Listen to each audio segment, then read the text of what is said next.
and introduce her for the colloquium of today. So Livia is now a professor at Aachen University in Germany. Soon to change, but and before that she worked in Italy for many years in Milan. She was a member of the Borexino collaboration and working closely with some colleagues from APC. And before that, quite remarkably, actually, she has 2 PhD degrees, one in physics and one in geophysics. And one of her favorite topics is actually geoneutrinos. So she managed to combine the best of both worlds. And that's the topic of the colloquium of today. Thank you very much, Livia. Thank you very much, Veronique. So I'm, So again, thanks a lot for the invitation, Veronique. I'm very, very happy to be here in this institute. I've been a few times before in my career. And today I will speak about geoneutrinos, a new tool to study the Earth. Here we can see like how the Borexino detector, we can see Borexino PMTs are merging with the sphere of the Earth. So welcome everybody on this journey, almost to the center of the Earth. So the journey about which Jules Verne dreamt. And I hope at the end of this seminar, you will be able to pinpoint the error which is in this message that we can go down to. We can go deep, but maybe not to the center of the Earth. So the outlook of my talk is, of course, I have to introduce the basic terms like what are geoneutrinos, some basic facts about the Earth, about the detector that we are using to measure geoneutrinos, about my experiment, Borexino, the results, interpretation, and outlook of this new field. So there are many processes around which demonstrate how much energy and power is stored in the Earth. They can be very, dangerous and destroying. Here is this photo from the earthquake in L'Aquila, which really destroyed the area of the Borexino experiment, and experiment survived. Being underground was protected. Then there are volcanic effects. This is photo I took at the explosion in Kamchatka of the Jülich volcano. There we see spectacular layers brought from the ocean floor to the surface. And we can ask from where is coming this energy which is driving these processes. And today we will discuss how neutrino physics, which seems to be so far away from this answer about the deep Earth and energy of the Earth, can actually help us to understand this question. So let's introduce geoneutrinos. Geoneutrinos are antineutrinos, mostly, who are emitted along the decay chains or in the decays of the elements which have the lifetime comparable with the age of the Earth. So which means they did not decay from the beginning up to now. There are 2 important chains of uranium-238, thorium-232, and decays of potassium-40. So the question, if I'm here, do people hear me on the Zoom? Oh, okay. I mean, I can shout, but I don't know if they work. Because the microphone is taken from my computer. Yeah, so yes. Okay, excellent. So I can move around. And in this equation, we can see that the flux of antineutrinos and this energy, which we call at the end the radiogenic heat, so the heat which is released inside the Earth during this radioactive decays, are in a very fixed and known ratio. So practically by measuring counting these neutrinos, we can say how much there is radiogenic heat. Of course, by principle, it's simple, but in reality, it's much more complicated. And as I will discuss this along this seminar. Nevertheless, the Earth shines in the flux of geoneutrinos of about 1 million every second through your finger. And this is a huge number, but let's forget that neutrinos are weakly interacting particles. And comparing, for example, to the flux of solar neutrinos is 4 orders of magnitude less. So let's look a little bit back in the history, starting from the formation of the Earth.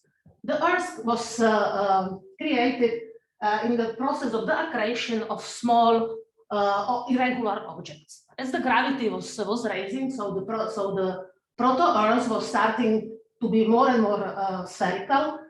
And by the binding energy of all these objects which were gravitationally bound together, this heat was heating the primordial Earth such that the material started to melt.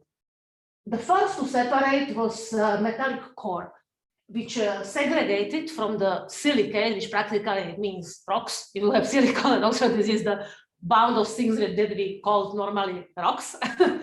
And this originally melted area was called as the magma ocean, magma sea, or primitive mantle.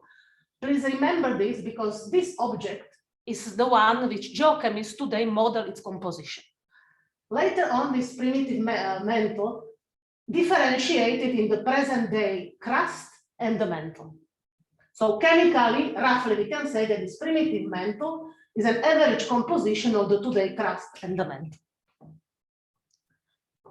So the question about what is inside the Earth is very complicated because you can describe it from different point of view: compositional layers, mechanical layers, or dynamical processes. I will now try to go through it to give the basic information about the deep structure or different insights about the deep Earth. So the innermost part is the metallic core, which is divided in two parts. The inner core, which is the size about of the moon, is solid because of the pressure of the overburden layers. And the main elements are iron and nickel, and we know there is about 5,700 Kelvin.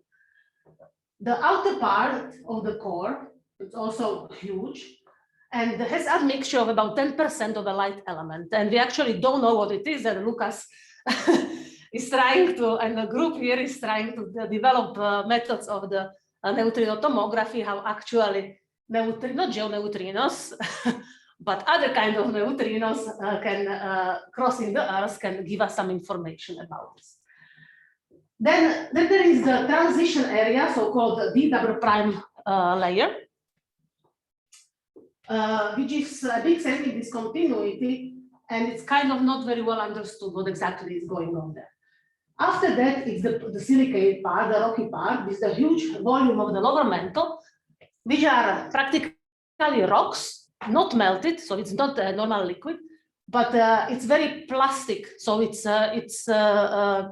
there is ongoing convection, so on the long time scale is moving. We know from the observation of the satellites that the convective, this is the modeling of the convection, the cross-section of the mantle, that the ongoing convection is, which is driving the moving of the lithospheric plate, is of the few centimeters per year. On the top, on the upper layers, we have the transition zone from the lower mantle to the upper parts, from which is being melted out the oceanic crust in the plumes of upwelling mantle. Then we have the upper mantle, which is chemically more or less, we believe, not so different, but it's mechanically different. And it includes also the uppermost part, which starts to be rigid and is mechanically bound to the Earth's crust. So the lithospheric tectonic plates are composed of the uppermost mantle, which is however mechanically rigid, and the crust which is above it. We have two types of the crust. One is this ocean floor crust, which is melted out from the upwelling mantle, and by the incoming material is pushed in this extension movement from to the sides. And then the oceanic crust has to go somewhere, and it can go, for example, under the continental crust. Continental crust is the most complex material and oldest, and is the one which is most heterogeneous and most complicated to model compositionally. How do we learn information about the Earth? So, for example, it's the seismology. If you have an earthquake, the different kinds of S and P waves are propagating through the Earth, and by measuring by different seismic stations, you can get information about the internal structure. So seismology can reconstruct such profiles, which is the profile through the earth. So the depth, here is the core, here is the surface of the velocity of the P wave, S wave, and density. Okay, for example, see that the S wave, they don't propagate through the core, so here is the shadow. So like this, we know that the outer core is liquid because this kind of wave does not propagate through liquid. You can learn about the density. We see the big jump between the density of the metallic core and the silicate mantle, but seismology does not provide any direct information about the chemical composition. This is the job of geochemistry. So you can say, okay, so take the rocks and study them. This is easy, but the deepest rocks, which was taken by human, it's from 12 kilometers. And only the continental crust can go to 35 meters on average. In Himalayas, it's doubled because of the orogeny, it's 70 kilometers. Then, okay, you say, okay, you show the volcanoes or some tectonic processes which bring sometimes even the samples of the upper mantle peridotite on the surface. But these are just the pieces in the process of history, geological history, and up to the exposure. They can be often alternated. And in addition, also these are limited from the upper mantle. From the lower mantle, so this big red part, where is the convection ongoing and so on, we don't really have samples. So for that, geochemists go to modeling the composition of this primitive mantle. So this original magmatic sea, which was the first one to create after the separation of the metallic core in the process of the accretion and the creation of the earth. So what the geochemists use? So of course they use the composition of these rocks, but they take it as the boundary condition, I used to call it, because they said this material has to produce these kind of rocks. Plus there are other interesting observations. Like this is, for example, the correlation plot of the abundance of various elements to silicon in the carbonaceous chondrites, so rock type chondrites, and in the solar photosphere. And you can see it's amazingly correlated. Apart few outliers, it's really amazing correlation. So it's reasonable to say, okay, I mean, meteorites and the sun are two portions of the solar system, so why the primordial material creating the Earth should be different? So it's a reasonable assumption. By using this kind of arguments, they construct the bulk silicate Earth model. So the average composition of the bulk silicate Earth part, which is the sum practically of the today abundances of elements in the lithosphere, which is crust plus continental lithospheric mantle, this rigid part of upper mantle, and the whole mantle. And this part is, let's say, you can call it in quotation marks, known. What is unknown is the mantle, which is the model, bulk silicate Earth models minus the observed lithosphere. And you can see that the amount of radiogenic heat in the mantle after subtracting the non-lithosphere is estimated from 1 to 27 terawatts. So you can see that it's a huge interval. So where are these uranium, thorium, and potassium that we say are producing geoneutrinos? So this is the plot which is showing the abundance of the various elements in the Earth normalized to the chondrites. So if it is 1, it means we expect that they are the same relative abundance as in the chondrites with respect to the condensation temperature, which means when it is low, it means they had a large chance to escape because they stayed until the Earth has to cool, and they had longer time to be in gaseous state and escape. So these elements we call volatile, and these refractory, lose them. So you can see that for uranium and thorium, it's close to 1, and geochemists expect that these elements are refractory, and that's why it's reasonable to assume that the relative ratio is such as in chondrites. So we often in geoneutrino analysis we apply currently because of low statistic of geoneutrinos that the uranium and thorium are in the Earth with this ratio. Now potassium is partially volatile element. So it's not so certain that that we know very well its relative contribution, but we have some models. You can, for example, here also see the contribution of the so-called siderophile elements, which bound to the metals, and we believe they are segregated in the metallic core and are very much depleted by orders of magnitude in the silicate part. Uranium and thorium are also so-called lithophile elements, which means that they bound to the silicate, and as you heat the rock, so the heterogenic system, it does not melt in single temperature, but some material, more lighter, starts to melt out. So you have the heavy residual and the lighter liquid, and uranium and thorium goes to this lighter liquid. And because it's lighter, it's go up, literally, because of gravity. So it means if you go from upper crust to the lower, I don't want to scratch completely your wall, from the upper crust, middle crust, lower crust, and upper mantle, the concentration decreases. And in the core, because uranium and thorium are lithophile, so bonding to metals, and not siderophile bonding to metals, we don't expect anything in the core. Now, how exactly are distributed in the mantle, we practically don't know. And this uncertainty in the calculation of geoneutrino flux is taken as uncertainty. They can be homogeneous, there are some models of the double layer, or it can be just all uranium and thorium squeezed at the core mantle boundary. In that case, the geoneutrino signal is lowest because it's farthest away from the detector. Now we know that there is some heat flow from the Earth. How can we measure it? So there are drill holes, usually for searching for the gas, mostly concentrated on the continents. And there are, I don't know, 30, 40, I mean, several tens of thousands of these drill holes. There are big areas without such holes.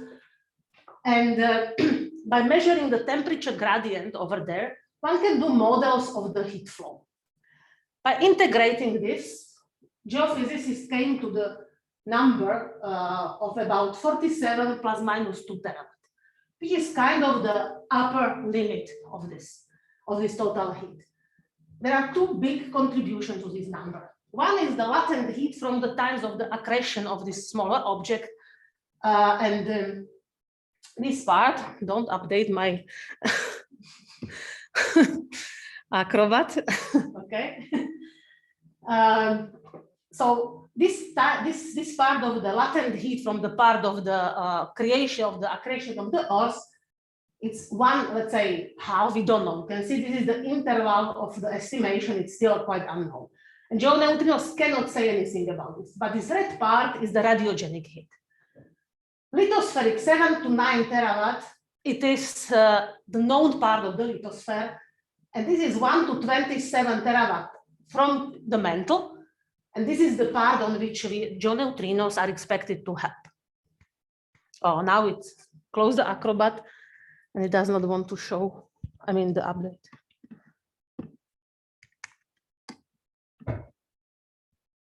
Should I stop? Oh, it worked. Okay.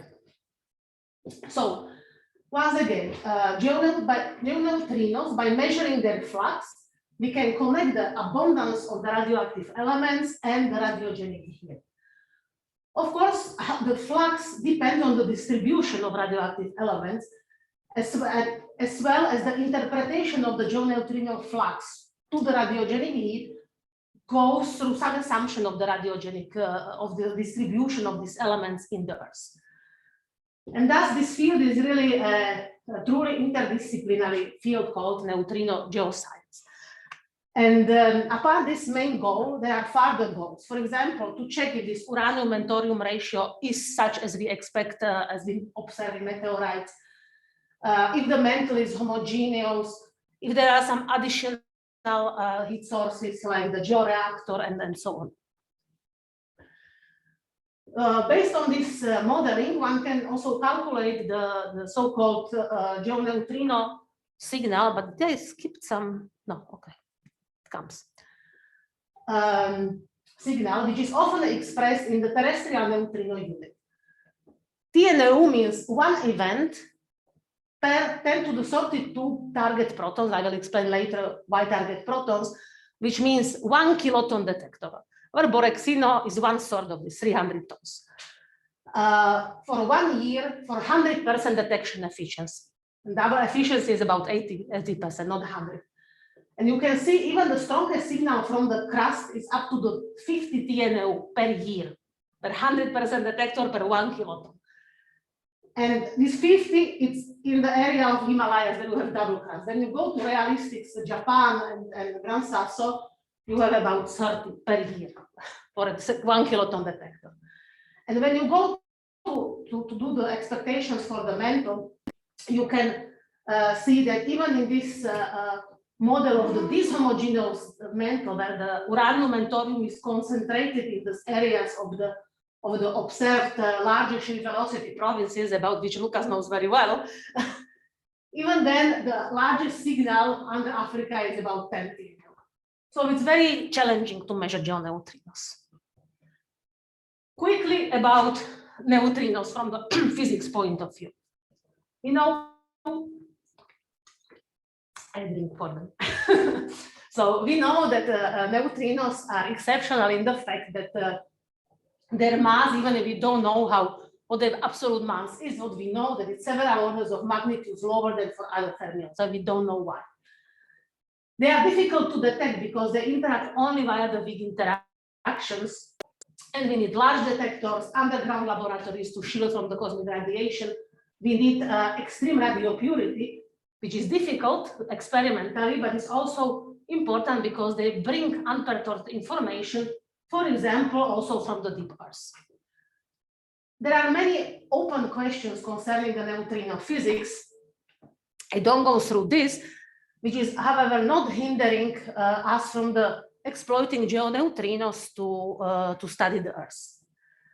Important property is the so-called neutrino oscillation and the mixing, which practically means that the flavor eigenstate and mass eigenstate are not the same, and they are connected via the mixing matrix, which has off-diagonal components, not zero, which is mixing. And due to this and the fact that they have non-zero mass, actually that they have non-zero mass was discovered by the observation of the process of neutrino oscillation,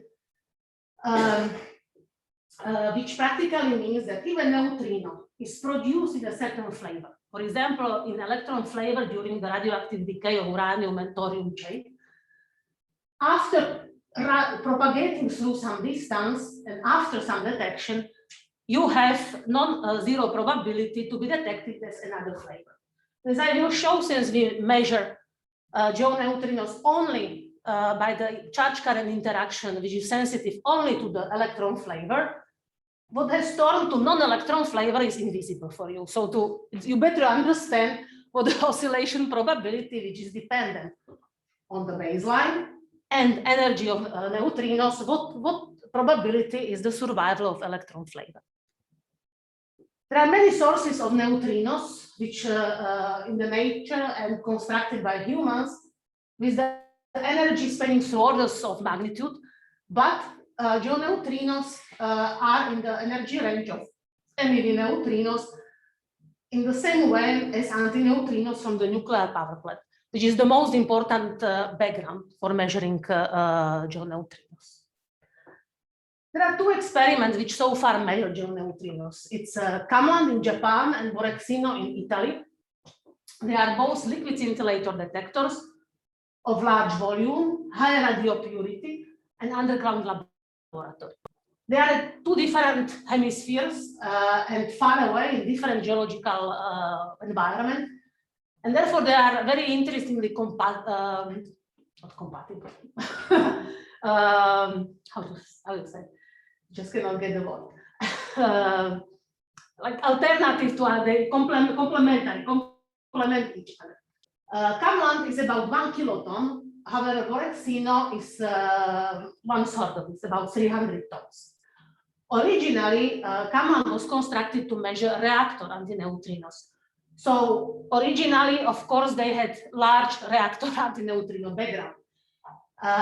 And they also did not care that much about the purity because antineutrinos are detected by IBD. I will show when you have a coincident event, which is picking the antineutrino interaction.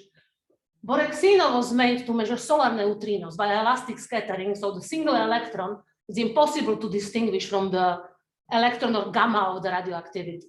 So Borexino was forced to spend 15 years to fight the radio purity and had a the record radio purity scintillator. After Fukushima disaster, however, KamLAND, Japan switched off many reactors, so the latest data set is also free of reactor background. And Borexino is, however, a little bit deeper, but started data taking in 2007, 5 years after KamLAND. The principle of both detectors is the balloon of liquid scintillator viewed by the PMTs and shielded by the water Cherenkov heater. KamLAND started in 2005 by the publication in Nature, but the confidence level was less than 2 sigma. After that, both experiments you see with many observations. I will focus on this publication from 2020 of Borexino, and just a month ago, KamLAND published the result after the first one after 2013, which is published. The results of KamLAND is about the precision of 15–16%, but Borexino, since it has less systematics, in spite of the 10 times, almost 6 times lower exposure, has nearly the same precision. So they are really complementary. So now I switch to the part about Borexino. This is the picture of the Borexino collaboration. And we are about 100 scientists from Italy, Germany, Russia, France, US, and Poland. This is the underground lab. There is the highway tunnel, which under the Gran Sasso Mountains with this shielding. There is the deviation to the whole sea where the Borexino detector is placed. We've been taking data from May 2007 and were forced to stop in October last year. About 300 tons of liquid scintillator in a very thin nylon balloon is surrounded by a buffer region, which is shielding against the external background from the glass of PMTs. We had about 2,000 photomultipliers observing the scintillation light. And all this is in this water Cherenkov volume, the water volume, which is used as a water Cherenkov detector and equipped with some PMTs on the ocean, on the floor, and on the outside of the stainless steel sphere. So this is the photo of the detector, which was taken with a CCD camera mounted inside. You can see here the end caps holding the balloon. There is actually even a second balloon to stop the diffusion of the radon from outside. You can see the PMTs. These shades are the cones of the PMTs closer to the CCD camera. So if you have a charged particle, which is exciting the molecules of scintillator, then there is the isotropic scintillation light emitted and produced and detected by the PMTs. Of course, how much of this light and how well we can reconstruct the energy, type, and position, you need to calibrate this. So we did at the beginning of the data taking an extensive calibration campaign with various gamma sources, neutron source, alpha sources, which were deployed at many positions inside the detector. We also did external calibration by placing the sources outside to see how the gammas from outside are reconstructed. And of course, we calibrate the charge and timing response of the PMTs with the laser system. This calibration campaign serves to tune our Monte Carlo, and which is based on Geant4. Of course, there is the tracking code, simulation of the electronics, and at the end, reconstruction code, which is the same as for the Monte Carlo and for the data. And here you can see, for example, the measured the dashed, and Monte Carlo spectra of various gamma sources. So this is the base. Also, Monte Carlo is used also in the geoneutrino analysis to produce the various spectral shape of the various spectral components.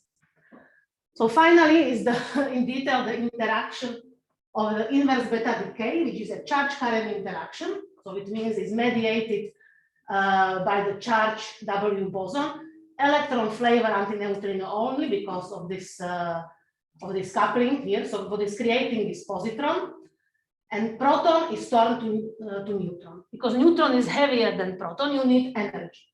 So there is the kinematic threshold, and only antineutrinos about 1.8 energy, 1.8 MeV can be detected to practically turn proton to neutron.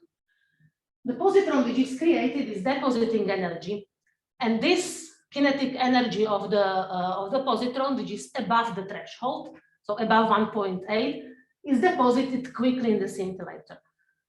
Then the positron annihilates and creates these two gammas. So at the threshold of 1.8 MeV, there is no kinetic energy left, and you have just 1 MeV prompt signal. What is left from the antineutrino energy is adding to the energy of the prompt signal. So there is very simple, correct relation between the energy of the prompt signal and antineutrino signal. The creating neutron is first thermalized and then typically captured on proton, and the neutron is in excited state, then they excite and produce 2.2 MeV gammas. This proton capture is sometimes done on carbon in about 1% of cases, and in that case produces not 2.2 but about 5 MeV gamma. Now, okay, so you know how you interact. So how much geoneutrinos you expect for Grand Sasso, not for the world map. So you have to do the detailed study of the area in the around the detector, and you can allow some approximations for the areas of the crust and mantle which are farther away. You have to know the spectra of each geoneutrino component, and you can see that above the IBD threshold, it's only uranium 238 and thorium which can be measured. You can see that their endpoint is different.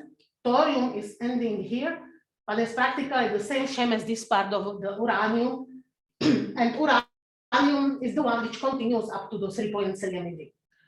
You have to know the cross sections of the IBD and how it is dependent on energy. This we know. You can calculate then the survival probability. It's about 55%. And after that, you can extract the shape of the measured geoneutrino starting from 1.8 MeV that can be measured from uranium and thorium, and calculate the expected signal from the lithosphere, including the part around the detector. And from this part around the detector is the area of the radius of 500 kilometers, about 50% of all signal comes. So it's very important to know that. It's about 36 TNAU. And the mantle, we don't know. It's from 2 to 20. I mean, it's a number that we practically don't know. So we expect in Borexino about 30 to 45 TNAU. This is just to demonstrate that a lot of work has been done, not by the Borexino collaboration, but by geologists and with the geophysical group in Ferrara in Italy. And they produced really a very detailed study to predict the expectation of geoneutrino signal from the area around the Grand Sasso. So by taking the samples and doing the 3D model of different rock formations. I have mentioned neutrino oscillation. So how does this reflect on predicting the oscillated spectra from the non-oscillated spectrum? So for about 3 MeV antineutrinos, the so-called oscillation length, so the period across which, or the distance across which the whole wave of oscillation is done, is about 100 kilometers. So we will imagine the Earth, geoneutrinos, if they are emitted, I mean, not right to the next to the detector, but somewhere on the other part of the Earth, they did many circles of the oscillations. So practically, the spectrum is just suppressed, and there is very small spectral deformation only from the neutrinos coming from around the detector at the level which is negligible for the current precision of experiments, about 20%. This approximation you cannot do for reactor antineutrinos. These are singularities which can be very strong if they are nearby. So then you have to do the work that for each reactor you have to know its properties, different kind of parameters to calculate the oscillation spectra by summing individually all reactors.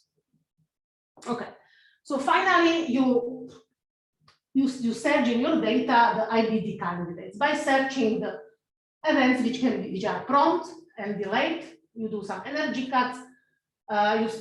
You apply time correlation and space correlation. So I said the charged particles produce the light, and but here we have some gammas. How you detect gammas in liquid scintillator? They mostly interact with MEV by Compton scattering. And Compton scattering means are several of Compton electrons which are produced quickly, so they produce just one signal. So by measuring the annihilation gammas, or this gamma from the neutron capture, you just practically measure a sum of different Compton electrons. So these are charged particles. The number of scintillation photons which are converted, each single photon is converted to one electrical signals. We call that photoelectrons on the PMTs. By counting them, we can estimate the energy. We do some barycenter of detected photons, which is on the known position of the PMTs. We can get the position, the vertex, so we can apply delta R, and each trigger has GPS time, so we can do the time cut. So we had to tune, in this latest publication, we tuned all the cuts. So practically the prompt has to be above the threshold of the IBD interaction. You want to be, you tune to take the gamma from the neutron capture. As I was telling, the cloud of Compton electrons, it's big, so it can be, if you go to the border of the detector, that some energy, some of these Compton electrons actually deposit in the buffer and not on the scintillator. So the spectrum of the gamma is developing a low energy tail, so you have to tune this. You have to tune the time cut. We had special calibration with neutrons to know the time of the neutron capture. We had to tune the delta R cut by doing some simulation of the efficiency versus increase of the accidental background when you enlarge the delta R cut. A lot of effort was dedicated to the muon veto cut. Originally, we've been vetoing just 2 seconds after each muon. Borexino is deep, so we could afford this. But we developed a much more sophisticated signal, and we decreased from 11% to about 2% the exposure loss. We tuned the fiducial volume cut. We cut along the unfortunately deformed inner vessel, which has a small leak. It's changing in time, so we have to reconstruct the position of the vessel from the radioactive background on the vessel and cut 10 centimeters along. And some other pulse-shaped cuts, that's too much detail. But overall, we selected 154 IBD candidates. We checked that the prompt spectrum corresponds to the expected sound signal of geo and reactor, that the delayed events correspond to capture on hydrogen and carbon, that they are flat in time and distributed according to the expectation of volume within the liquid scintillation, and no excess events are present at the vessel border. So like this, we have IBD candidates, which can be due to the georeactors, geoneutrinos, reactor antineutrinos, and non-antineutrino backgrounds. And we have to do the spectral fit to distinguish the different contributions. We leave geoneutrinos and reactor neutrinos free, but we constrain other backgrounds. What are the other non-antineutrino backgrounds? So as the cosmogenic muons pass through the detector, they always produce neutrons. Neutrons, even from outside, can enter to the detector. And if neutron scatters the proton, proton plus neutron capture is an IBD-like event, which is a background. For muons passing the scintillator, if they create lithium and helium, which cannot pass from outside, but if it's produced in the scintillator, they have the channel of decay of prompt of the beta plus neutron, IBD-like. If there are two gammas from PMTs or from other background, they can accidentally mimic IBD. Or if there you have alpha contaminants, in our case, it's mostly polonium-210, when interacting with carbon-14 and in organic liquid scintillator, you have carbon-14, in these alpha N reactions, they can also produce IBD-like background events. So by measuring cosmogenic background, so searching for IBD-like coincidences observed after muon, you can actually measure those that you veto, but if you observe them, how much they are produced right after muon, you can estimate how much they are left in the exposure far away in time and space-wise after muons. We can, in Borexino, separate alpha-like events, so we can really count polonium, single events as a function of time, and by knowing the concentration of carbon-14, we can do quite precise simulation, both shape-wise and rate-wise of this alpha N background. And accidental coincidences, you can practically apply all cuts, but extend the time coincidence that you don't go close to the prompt, but far away. You can enlarge the window, and you measure practically the shape of the accidental background with very high precision. It was a lot of detailed work to find out that in 10 years, we have had about 8 non-antineutrino events as a background. We then also did a lot of work on estimating the reactor antineutrino background. I don't go through details, but you can imagine one can calculate it with information we got from the Viennese IAEA agency about the power of monthly load factors and powers and so on. We did also estimation of the atmospheric neutrino background, which at these low energies has very bad precision.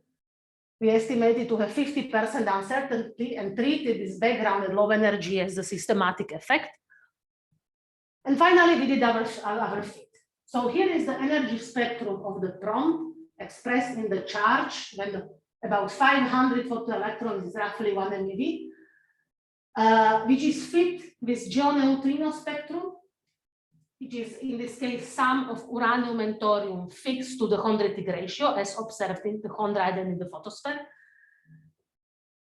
Reactor antineutrino spectrum, the yellow one, which is also free, and non-antineutrino backgrounds, so black random coincidences, alpha and cosmogenic lithium, which are constrained within the precision with which you, from independent data sets, you estimate.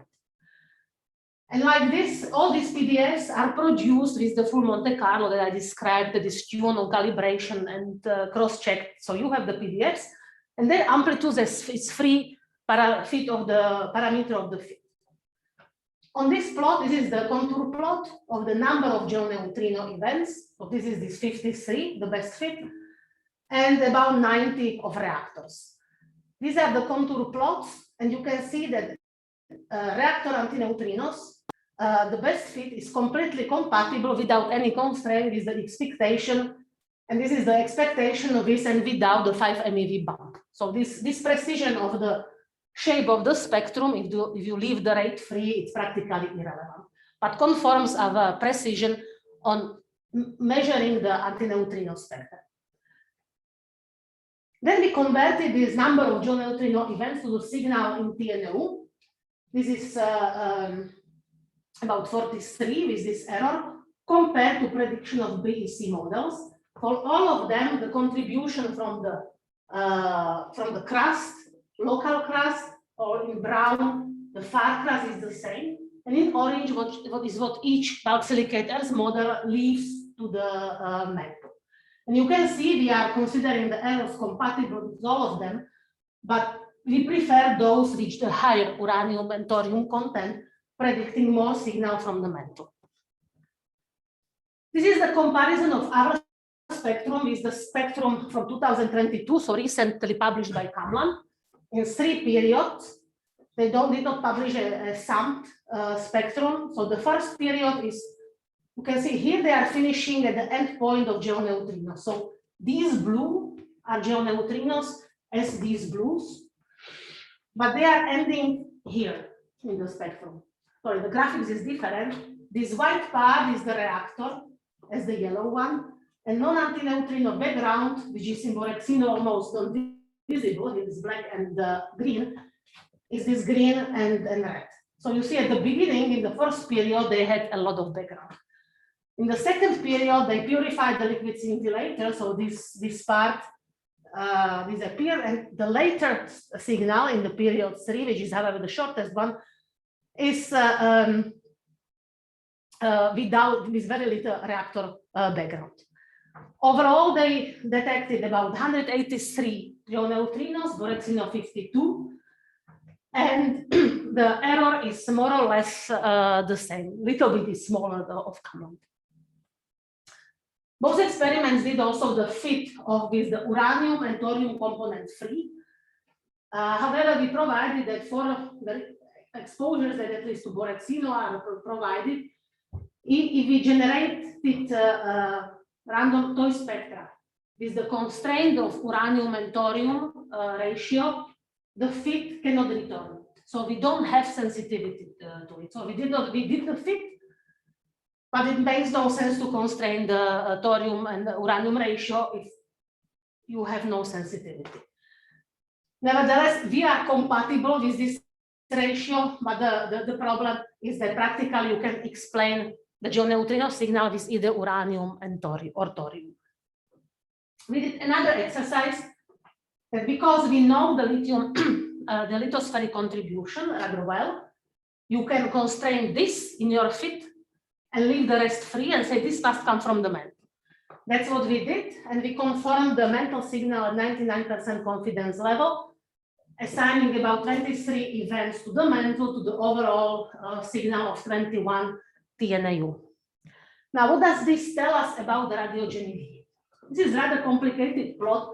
When the TNAU signal from the mantle, you convert to the radiogenic heat from uranium and thorium in the mantle. And it's about 25 terawatt with the error of about 10. You can see if you take the radiogenic heat, which is at the end abundance of uranium and thorium in the mantle, as predicted by BSE model. These colored circles are different bulk silicate earth models, and concerning different assumptions about their distribution through the mantle, the same, for example, the same amount of uranium and thorium can produce this amount of signal in TNAU, considering error on the uncertainty of their distribution in the mantle. So like that, we could convert our 1 sigma interval in TNAU to this heat. Then we can add the assumed, as predicted by geochemists, 18% potassium contribution in the mantle, and add the contribution from the lithosphere. Like that, we get this 38 terawatt. This is this point here to be compared to this 47 terawatt overall, which was measured along this from the temperature gradients around the boreholes, which leaves very little space in Borexino case of about 8 terawatts to this latent heat shown in blue from the cooling of the Earth. In the latest publication, KamLAND did not show this kind of plot, but this is from 2019 from the preliminary result. Comparing the Borexino plot and the KamLAND one, you can see that the KamLAND signal is crossing the predictions of these BSE models, like Borexino of these ones. So within the error, it's all compatible. But practically, Borexino is at the odds at the 2.4 sigma with those models which KamLAND prefers. At odds, assuming that the mantle is homogeneous. Okay, it's completely other part of the Earth. So we don't know, we need more data. So this brings me to the summary. So Borexino provided a new geoneutrino measurement in analyzing data up to April 2019. The paper went out in 2020. We optimized all the selection criteria to take all what we imagined and what we were able to. And we measured geoneutrinos with 17 to 18% precision. We excluded non-zero mantle signal and 99% zero confidence signal from mantle at 99% confidence level. We had no sensitivity to thorium-uranium ratio. And there is some tension with the KamLAND result at the level of 2 sigma, assuming that the mantle is the same below Japan and below Italy. Nevertheless, geoneutrinos are proven to be a new tool to study the Earth, and the next generation of experiments are needed. So we did more statistics, multi-science experiments, or experiments at geologically particular locations. Borexino stopped data taking in October 21, so I think we will not produce more updates. KamLAND just presented, published last month.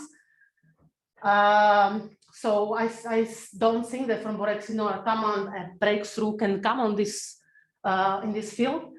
NO+, however, should start taking data, so they should be able to measure geoneutrinos, and it's NO+. Juno is expecting to complete the construction by the end of the next year. It's 20 kiloton of liquid scintillator, focus on measuring reactor antineutrinos, but this is the statistics of about 400 geoneutrinos per year. And Borexino measures 50 in 10 years, and KamLAND 180. So I think a lot of nice work in spite of the reactor background can be done. There are ideas to construct 5 kiloton detector in the world's deepest lab, Jinping, but I think it's far from being done. And the favorite would be the originally proposed Hano or ocean bottom detector. So you would have on the ocean floor a movable detector on which would be measuring practically 80% of the signal from the mantle, because the oceanic crust is thin and depleted in uranium and thorium. But nobody wants to pay for it, to be honest. Because who cares about geoneutrinos if something more cannot be taken out? But it will be a beautiful detector. But this, I think, this kind of activity, ocean bottom detector, now took some second breath, and let's hope it will come to the construction. Okay, so thank you for your attention. This is the end of my talk. This is the beautiful photo I took on the flight from Kathmandu to Bhutan on Mount Everest, which is the beautiful demonstration of the radiogenic heat in the creation. Thank you.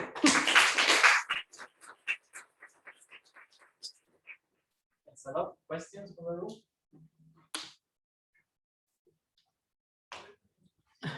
I was a bit confused because at the beginning, if I'm not mistaken, you showed some estimates of the radiogenic heat from the mantle, and it seemed to come especially from these LLSVPs.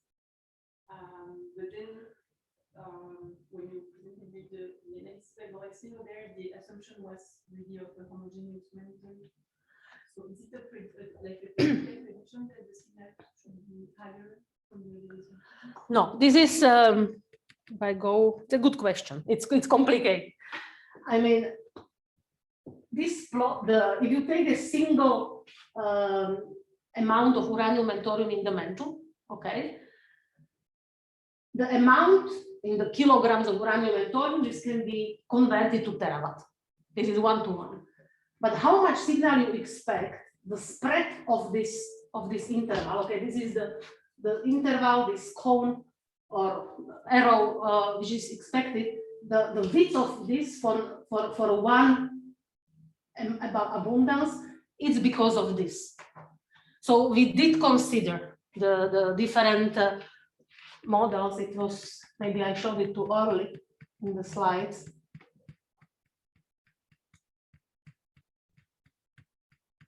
This one. So we did the width of that band is whether we consider homogeneous mantle or intermediate or squeeze at the core mantle boundary. Practically these extremes from squeeze to homogeneous to be squeezed at the upper side of the mantle is not geologically possible, because by melting out things, we are taking the crust, we are taking out uranium thorium, so it cannot really be. So these are the extremes of the distributions which bring us to the width of this. So from the fit comes the number of geoneutrinos, and how we convert it to the radiogenic heat includes this kind of study or uncertainty. But these models are historically significant. Yes, yes, yes. I mean, we have no clue to, we cannot, yeah.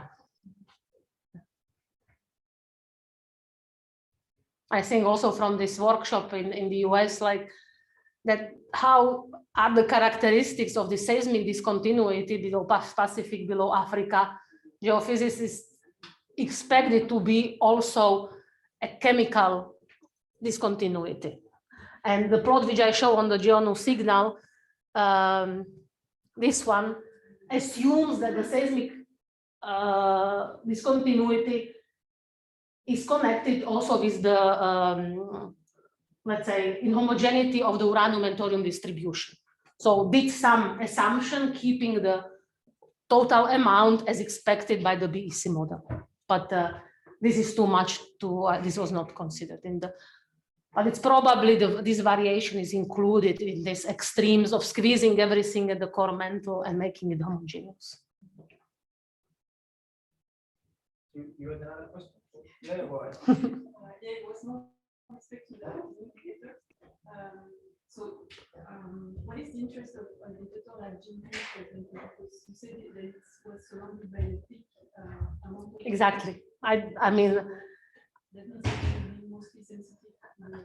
Exactly. I think that from my point of view, I know that they published, like, I don't see how they could precisely measure mantle. I think it's interesting, right? I mean, also the prediction of the crust there,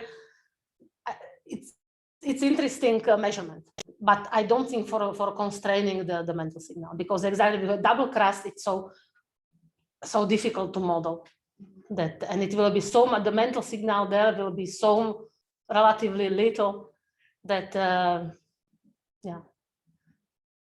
One can, of course, if you develop some, as they try some new kind of scintillator, that you can get some maybe directionality, and you are almost background free because that in there you have no reactors. Then if you go very deep, you have no cosmogenic, so you do almost background free measurement.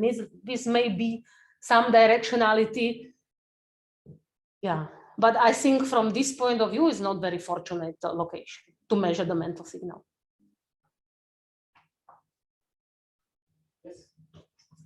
Well, I have a question from a very naive point of view. I don't know this area. Can you go back on slide, I think the previous slide 14? I'm not sure. No, so I think it was the previous slide. Yes, this one. The previous? The previous one. So you're saying that in the mantle there is a big uncertainty from 1 to 25 terawatt, right? The red part. This? Yes. And in your result, right? So you're constraining this number to be around 35. Yes, yes. With an error bar which is plus or minus 10. Yes, good catch. Yes, exactly. So this means that you are excluding the lower uncertainty. Exactly. We are, yes, exactly, yes. Good catch. Yes, very good. Exactly. We are with this 2 sigma excluding whatever 2 sigma or exclusion it is. We are more preferring those BSc models predicting this 27 and not 1. Yeah. Yeah. Yeah. Exactly. Yeah. Now, one of the functioning points with me is that, and for me, is that at some point you said that for estimating the signal in Borexino, you mentioned those people doing this model of what I understood, a local model of the rockbed around the detector. Whereas I would have expected that this model would encompass the full. Yes, it does. It does. I mean, I did not go. So the local model is for this area. And then you really have to go, okay, in this rock formation, we measured from the samples this amount of uranium and thorium, and you do this calculation. As you go farther away, there are the models of the overall crust, and they are in the voxel of, I think, 1 × 1 degree. And they say how thick is the upper, middle, and lower crust, for which you take some average composition. You don't take the single rock formation in that voxel. So if you have, this is what is tried to show somewhere here, that for the crust which is far away, or lithosphere, you take this voxel to get the thicknesses, and you take the average compositions. And for the mantle, you subtract what is in the crust, and you vary it according to these 3 models: squeeze at the border, 2 layers, or homogeneous mantle, which gives this range of the mantle. Thank you very much. Thank you. Other questions? Yes. Just one more. Can you discuss a bit the perspectives for the detection of the smell from the potassium? I mean, complicated. I mean, IBD on proton, not. And I am not aware that there will be any idea which would be close to any practical realization. So in that sense, even annual would not be. No, it would be liquid scintillator detector, yeah. If I might, so on this, when I look at this plot, I would naively think, and if I look at your plot on the actual excess, that if you optimize to lower energies, you might get more and more of this kind of geoneutrinos. So my true question is, what defines your energy range in the detector? So The threshold. This is the threshold of the IBD interaction, which is 1.8. You cannot go to lower energy. No, this is the threshold. So all this is invisible. So we measure the tail of uranium and thorium. But this spectra are a bit misleading because this is per decay, normalized to the area of the number of neutrinos emitted. So this how much antineutrinos is per mother decay of these. Then there are other plots, I have them maybe in the backup, which consider the expected concentration of each of them. I'm not sure if I have it. Yeah. So this is per decay, and this is the expected flux from each isotope. So you can see that, for example, potassium it's a lot, but the flux would be very much higher, but we cannot measure it so far.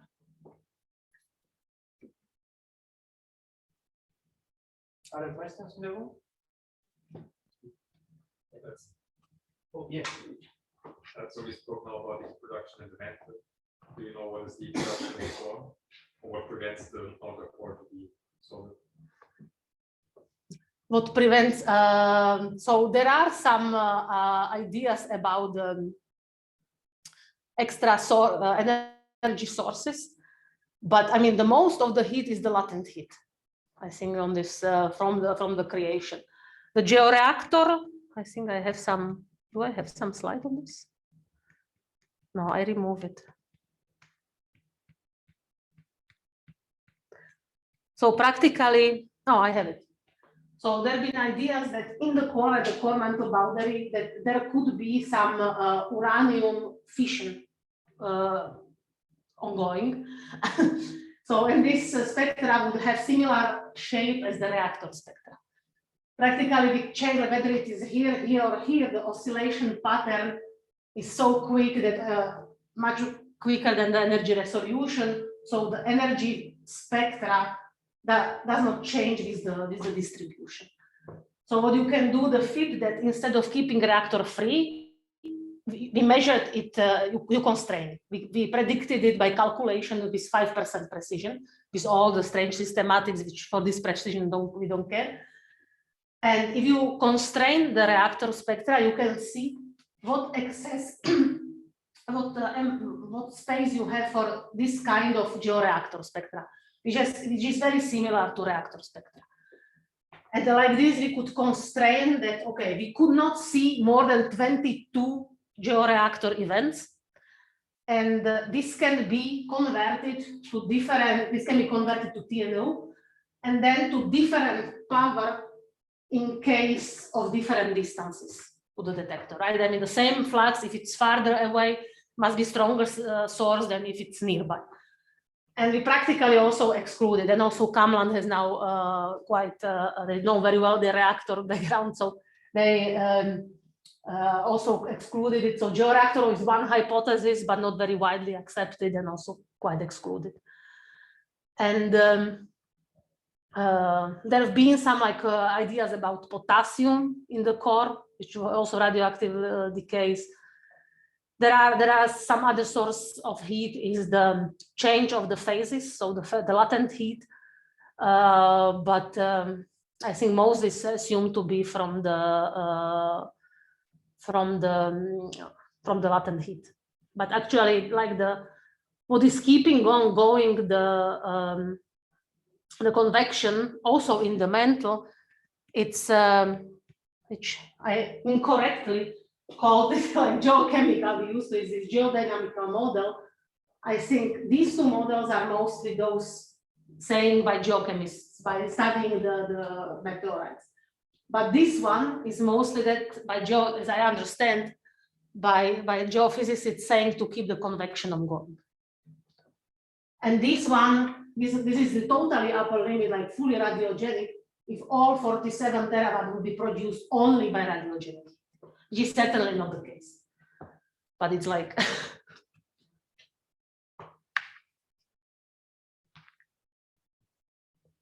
Other questions? Okay, well, I think if not, let's thank you. Again. It's coffee.